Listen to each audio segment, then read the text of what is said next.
Let's wait just a minute.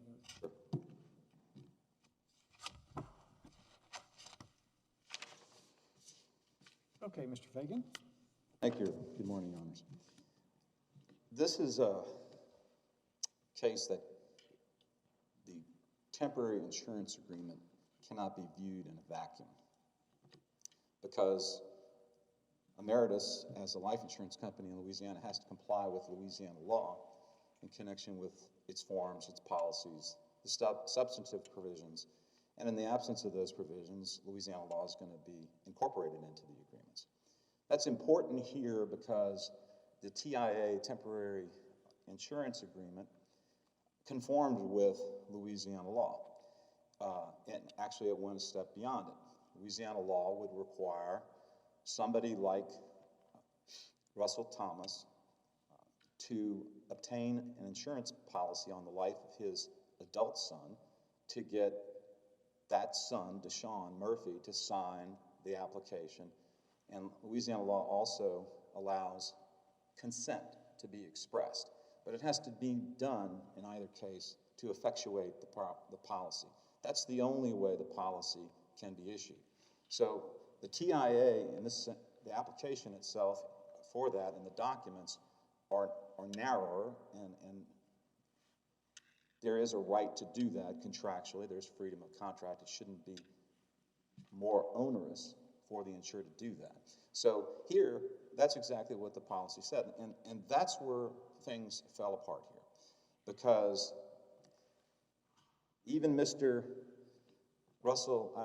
Johnny Alfred, the agent, in the trial judge's decision recognizes that he understood that you needed to be a major. That's why he testified that he believed that you needed to have someone, that Deshaun needed to sign the contract. That's why the trial judge concluded in one of the many ways that she found Mr. Alfred's testimony not to be credible, that he had to say that because he realized that he hadn't done that. And so to circumvent that and appear like he had complied with the law, he said, well, I knew that I needed to have Deshaun sign because he was a major. And that's... There was some inconsistency in the evidence, too, as to where everything was signed, right? Whether it was the office or the house? There was inconsistencies as to... I think the trial judge accepted that there were two meetings, that there was a first meeting at the house that was the exploratory, and that Deshaun Murphy, his mother, was there, and so was Mr. Thomas. And then the second meeting is at the office of where the forms were completed and filled out with Mr. Thomas and Mr. Alfred. I think that's the way that the trial judge's conclusion and findings of fact came out. And I think there's evidence to support that. That's what she supported that. There's not an absence of evidence to support that. But in either case, everybody agrees, except for Mr. Alfred, that Deshaun was not there, and the trial judge rejected Mr. Alfred's testimony. So here we have the fundamental principle of Louisiana law is that if you make an offer, the acceptance has to be one with mutual consent, meeting of the minds. That is lacking here because what was presented to Ameritas was an application by somebody who didn't sign the application. That's a fundamental flaw. There was no way for there to be a meeting of the minds, and that's something that Ameritas pled in our... The district court, the district court, as I read it, recognized that was a problem, but just said the fault lies on the agent, and the agent, that flows to the insurance company because the agent was the one who directed the falsities on the form, including I think the signature. They were all electronically signed. What the trial judge found and what the testimony said was that Mr. Alfred was allowed the opportunity to review the application, but decided not to do so for the same reasons that you referenced. He was relying on Mr. Alfred being an agent for that. But that begs the question, and here the juxtaposition is estoppel, essentially, or vicarious liability, versus the positive law and what the positive law says. The only case that we found, that I found, that stands for the position that you can just disregard the positive law is the Adam Miguez Funeral Home case from 1970 by the Third Circuit. And frankly, for the life of me, I can't figure that one out, why they would just decide that that's something that's not of public interest. Because, well, that was, of course, the facts there anyway were pretty unusual because the insured was sure, in jail, incarcerated. Yeah, and besides, Louisiana doesn't really, recognize stare decisis in that way. So right. One intermediate court opinion that's from 50 years ago doesn't override the plain meaning of the wording of the statute. Thank you. I would submit there's a consistent body of jurisprudence in the state, both in state courts and federal district courts here, that goes the other way. So it can be found at pages 19 through 21 of our original brief. There's a series of cases that say, number one, positive law cannot be displaced by estoppel. And that's the fundamental principle here, because it would render the statutory provision meaningless. And statutes have to be given meaning. For instance, you have the only time that you can rely on equity, which is what is going on when you say, I'm relying on the mistakes of the agent. Here, Mr. Alfred, that's equity. It's not contract, it's equity. And Louisiana fundamentally only allows equity when there's no legislation. Article 4 of the Louisiana Civil Code. Article 7 says you can't derogate from statutes that are enacted in the public interest. We cited in our brief the fundamental premises, the foundation, the building stones, if you will. The Louisiana Insurance Code, unsurprisingly, regulates insurance. And it defines how it does so in the provisions that the Louisiana Insurance Code includes. Well, there's the overriding public interest in the whole insurable interest concept. If you allowed estoppel this way, then some rogue insurance company could come into the state and start issuing policies on public officials or movie stars or athletes or whoever, and it would completely undermine the insurable interest concept and just make the whole life insurance industry one big public lottery. So I just don't understand the whole estoppel theory here. Well, and I think the flip side of that, and what Judge Smith, is that the legislature in Louisiana decided that there were two ways where you didn't need the insured's consent.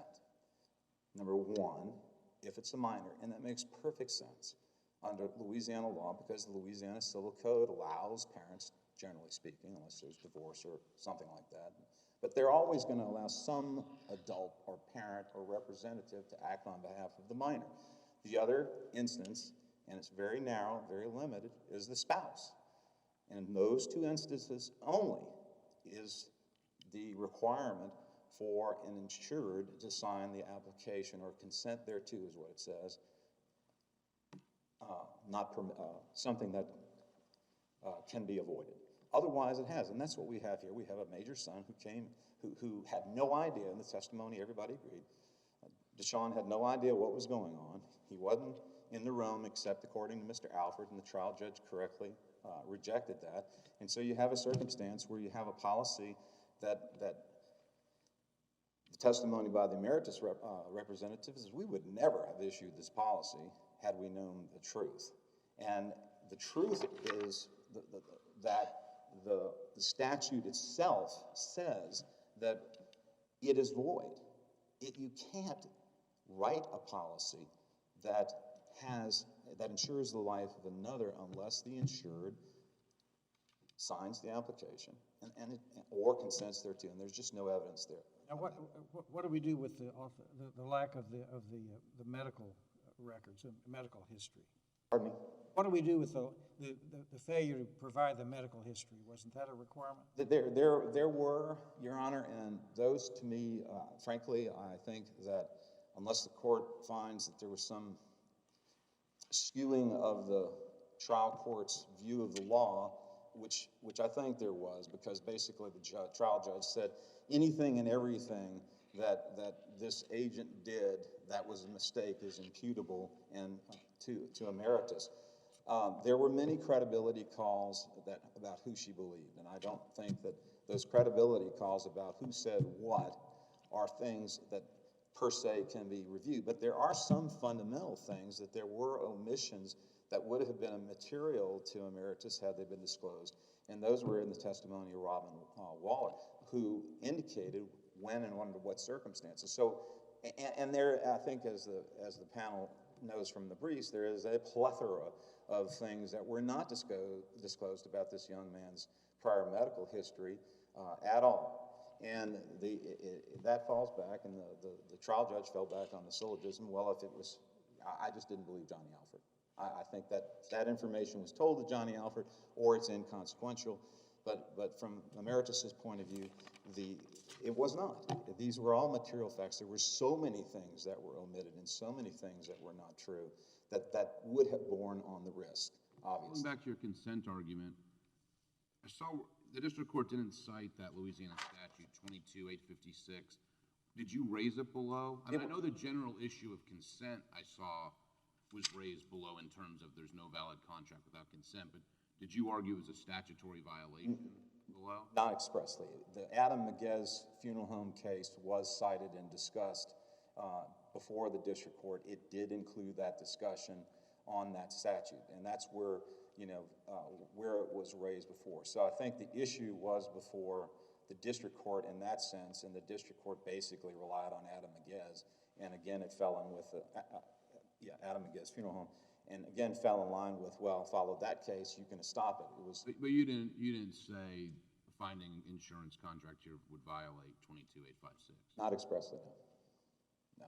And that is, I think, because that's a pure question of law, and this is something that even if the court finds that it's something we should have raised, I mean, we in every pleading virtually that we filed, we hammered on the absence of consent, and I would submit that the court should address 22856.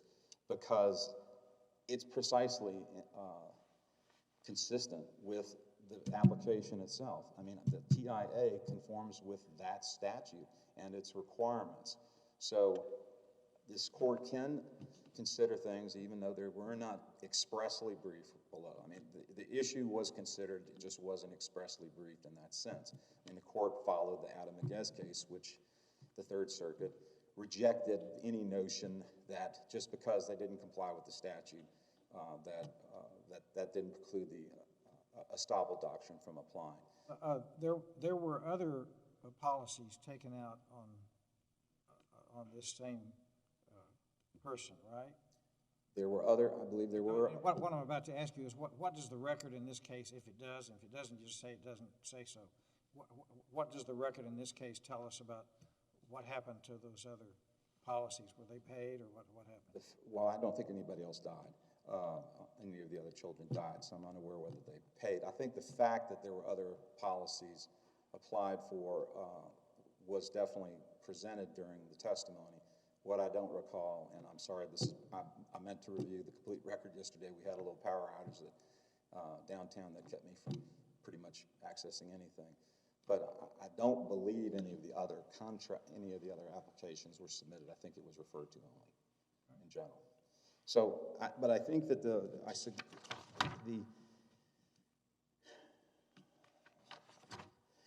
other part of that we did that for the vicarious imputation or liability. I mean, Louisiana law does require under Article 2320 of the Civil Code that there has to be some showing about how Ameritas might have prevented the act. I'm quoting, might have prevented the act that caused the damage and have not done it. I don't know how you could have prevented something like this from happening, and insurance companies should be allowed to rely on submissions made by their agents who are qualified to be brokering and soliciting insurance in the state of Louisiana. And that's exactly what they did. There was no signs, no portents that something was amiss here. And there was only 18 days later. I mean, Ameritas had started to investigate the policy issues. They may have discovered it if Deshaun had not passed away 18 days later. So I see my initial time is up. Thank you. You've saved time for rebuttal, Mr. Yes, I did, Your Honor. I think I did. Should have. 5 minutes. 5 minutes, that's right. Yes. Mr. Curtis? May it please the court, counsel, Tracy Curtis on behalf of plaintiff Russell Thomas. I'm trying to address some of the questions that y'all asked defense counsel.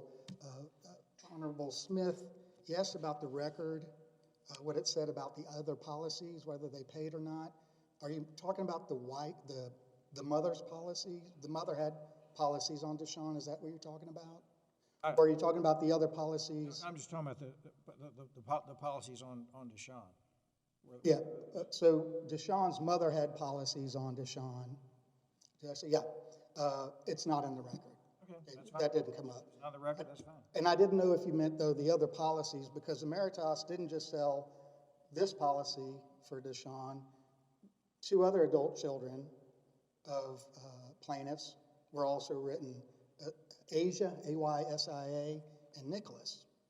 And those policies in the record were issued, not just the TIA, but the policies. So we have those. I didn't know if that's what you meant. Judge Smith, you also asked about some inconsistency on the signing of the TIA or the application. I thought there was some confusion stated by the agent about maybe one point, maybe he said it was signed at the house, and the other time he might have said it was signed at the office. Okay. But if I'm misunderstanding the record, that's why I'm asking. You can correct me. Right, and I just wanted to make sure. So that was Mr. Alfred's the only one who I think vacillated on that. He's not credible.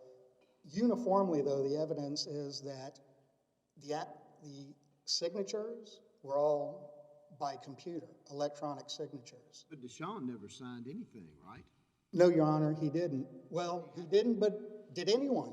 Did anyone sign anything? Well, Thomas was there He was there. and presumably would have given his permission. I mean, assumed that, right? But Deshaun's not there, and he's the insurer. Doesn't he have to sign the contract? Well, again, according to the evidence and what Ameritas, the way they operate, allowing agents to use electronic signatures, then yes, he did sign it. I think that's arguable. Did he give consent? No. But who was in the position to avoid this is Ameritas. Well, Absolutely. that may be the better question. He never gave consent, either implied or otherwise, right? I'm sorry? He never gave consent, either implied or otherwise. Well, that's the record is that he did not sign anything. He wasn't at the meetings, and his father did not discuss it with him. So those are all true. Doesn't that take us out of this Adam Miguez case? Miguez was basically when the agent said, you can sign for him, that's fine, and the signature was done and taken care of, and that turned out to be wrong under Louisiana law, and there the court held it against the insurance company, right? Yes. I mean, this case seems to be beyond that, because here you didn't have anybody signing for Deshaun or anything, I mean, other than the agent. Correct. And only the agent was the one who knew the importance of Deshaun's signature. There's no evidence, although defendant argued that. Does that matter? I'm sorry? Yes, I think yes, absolutely. That's the insurance company telling these applicants that we don't need Deshaun. Again, how could this all have been avoided? Had Ameritas marshaled its agents better? I mean, part of the reason, 22-856 was never raised until appeal, Your Honor. Judge Smith, you asked about, no, Judge Costa, you asked about that. Why? At trial, it appeared to me that Ameritas was ignorant of the depth of Mr. Alfred's deception. And so I think until then, they had no idea that 856 might even apply. But it was not raised at trial. It was not raised in pleading, ever. So it wasn't even, that objection wasn't even secured or raised for an appealable error. But it all, Your Honors, comes to us, to the plaintiff is, you have the agent who the applicants by law are allowed to rely upon. We have the law that the bad actions of an agent, an insurer's agent, cannot be used to bar recovery. That's the Cloud case. In Cloud is the case where the agent says, sign here, and the applicant signed it. Back in the days with ink, right? So he signed it. So, and that's what the Cloud court says, that anything in there that you can't use what's in this to bar recovery. And that's, not only is that correct and fair and just, it's equitable, but there's another angle. Ameritas can go after Johnny Alfred. That's in the case of Toops. You know, when it's in Toops, when if your agent is provides false information or perpetrated fraud, you can go after them. So Ameritas still has redress against its own agent.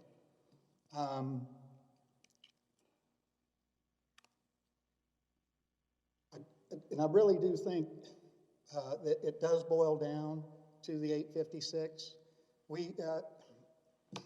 So, you know, preparing for oral argument and doing briefs, I'm always horrified by my brief, because I've seen 3 or 4 mistakes here, grammatical, and then also we both sides talked a lot about pleading this and pleading that. I think we both violated that.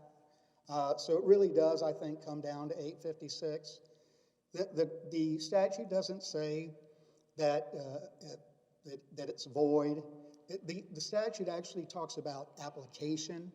It says it must be a written application. Yes, it says it needs to be signed by a major child, but it also just talks about application, the written application. It must be a written application. So we have that electronically. The insurable interest, we have that. And so the question, yes, and then our argument as plaintiff is, if this honorable court is going to reckon with or apply or rule based on 856, which we feel it should not because it wasn't raised before, but if it does, then the appropriate thing is to hold Ameritas accountable for its agent and what its agent did. And that's really the long and the short of it. As far as, if you have any questions about the interest, I know that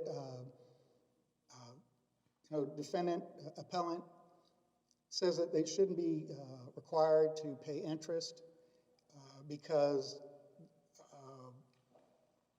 they were justified in their denial of the claim and their failure to respond within 60 days. Again, I really don't think they had any clue how what Mr. Alfred had done until the trial started. But they did do a little investigation. They had that man go out and talk to him, and they could see then something was fishy. But it was them they just didn't go further and find out really what Mr. Alfred had done. So it wasn't justified. It all goes back to Mr. Alfred's unclean hands and therefore Ameritas' unclean hands. Also, the statute isn't a penalty. It doesn't say it's punitive. It doesn't say as a penalty you shall pay. But it says what's required. I'm sorry, Your Honor? It says what's required. It says shall. Help I'm sorry. this Mississippi lawyer with Louisiana law. Yeah. You're a positive law state, so you've got this statute. I mean, how much reliance do we put on the statute alone versus this Adam Miguez case versus estoppel, these equitable considerations? I mean, the statute's paramount, isn't it? The statute, yeah, it's very important. Shouldn't we just apply the statute and move on? There was no consent given. Are we talking about 856 or the Yes, but I want you to kind of explain to me the interplay in Louisiana law of how we're supposed to analyze this. Yes. Assume no waivers. Theoretically, Your Honor, the statute is prime. But we have libraries full of the cases and the books and that change that. But as far as, I mean, the statutes have to be read together. So that's why we say with the insurable interest, it's clear that it's a blood relationship. That's 22901. Closely related by blood or closely related by affection. The statute for the penalties is 221811, and it says you have 60 days to reject, and if you don't, 60, excuse me, you shall pay a penalty, not a penalty, excuse me, shall bear interest at 8%. And my point with that is it's not punitive. Other statutes we have for like 967 that with the auto adjusting claims actually use the word penalty, in their statute. This one doesn't. In my view, I don't have authority for this, but it's not a penalty. It's equitable. Essentially saying, hey, if you take more than 60 days, you're going to pay 8% interest, until you make up your decision to pay the claim. So it's not a penalty. It's not a penalty. In this case, maybe Ameritas feels like it is because we've gone several years now without any payment. So interest may be substantial, but the statute is written, I feel, is more equitable. It's just saying, look, you have 60 days. If you take longer than 60 days, then you also need to pay the 8%. I have nothing further. I could talk, but I don't want to take your time. It's valuable. However, if you have any questions, or if I failed, Judge Wilson in particular, to satisfy your question, any of yours, but I'm happy to answer them. All right. Thank you, Mr. Curtis. Thank you. It's been an honor to be before your honors. I guess you've never heard that before, huh? Shoot. Thank you. Okay, Mr. Fagan, for rebuttal. Very brief. So, my opposing counsel asked how could this be avoided, and Mr. Alfred gave Mr. Thomas the opportunity to take a look at the application documents before submitting them.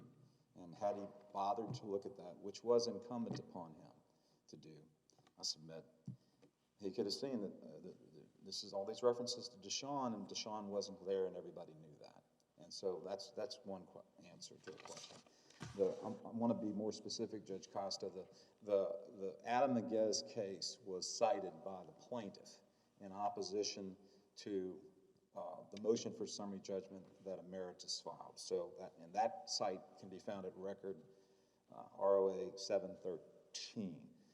Then Ameritas referred to that decision in its reply on the same subject at record ROA 753.